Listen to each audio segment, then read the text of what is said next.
President Zelensky saying that this is an historical event. Now, if we look at the steps towards accession, there are about 6 of them.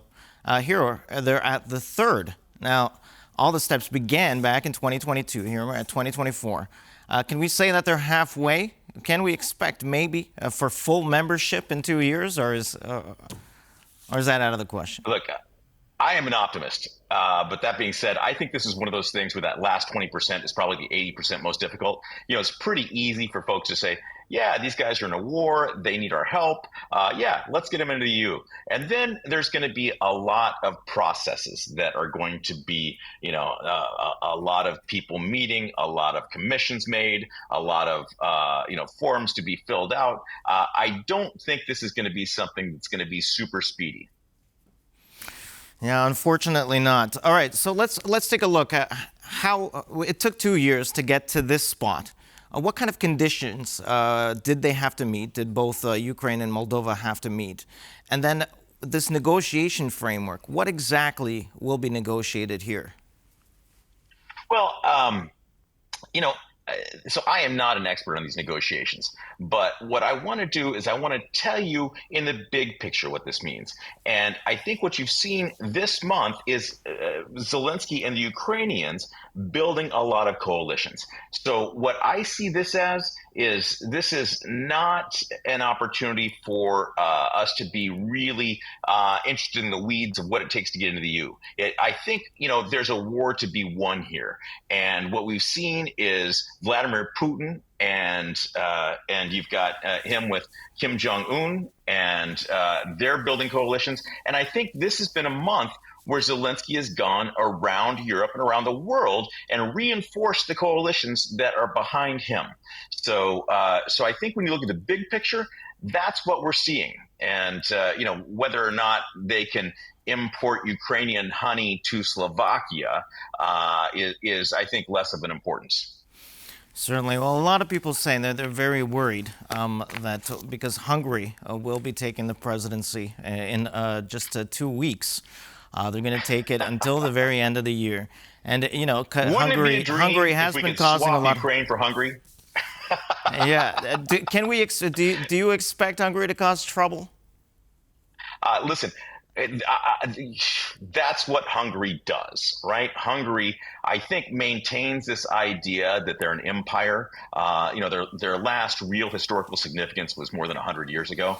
And I think you've got Orban that has these like Putin Jr. aspirations of seeing Hungary as an important world power. And so he's flexing his muscles wherever he can. And I think that what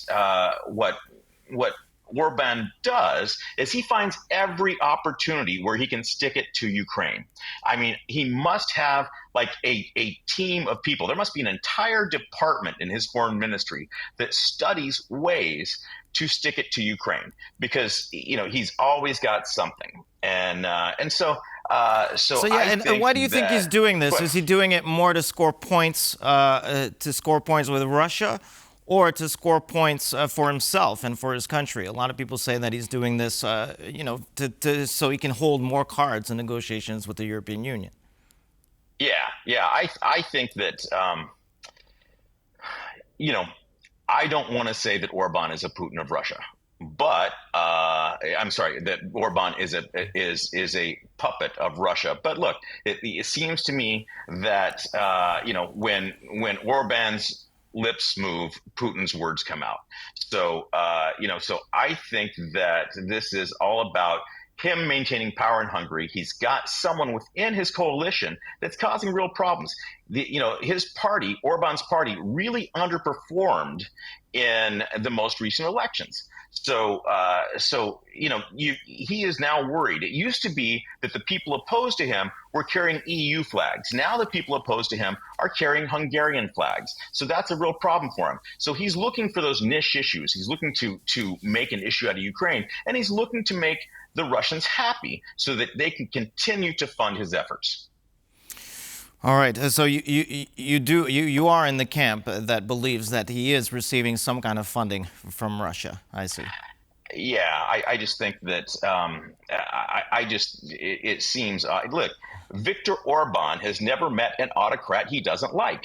You know, this is a man who has Chinese police patrolling his streets now.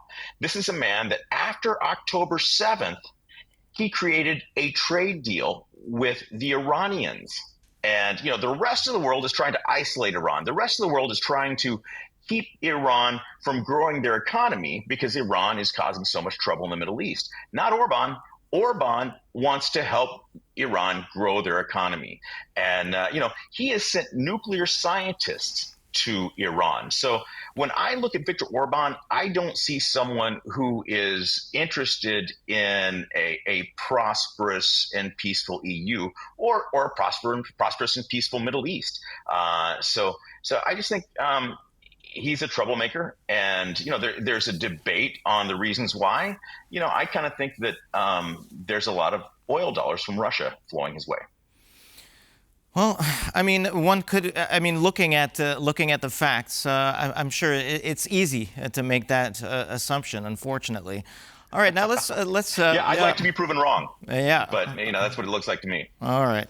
All right. Well, let's look to Moldova then. And speaking of Russian influence, I mean, Moldova, candidate now also moving in with Ukraine, fast tracking as well to the negotiation framework for the European Union. But still, in Moldova, there still is a lot of Russian influence, wouldn't you say? Well, there's an entire strip of land between Ukraine and Moldova that's filled with Russians. And I'm told it's not their best troops, but certainly they could get their best troops there. And this is an area where this could be a flare up. This could be something that Putin uses both against both Ukraine and Moldova.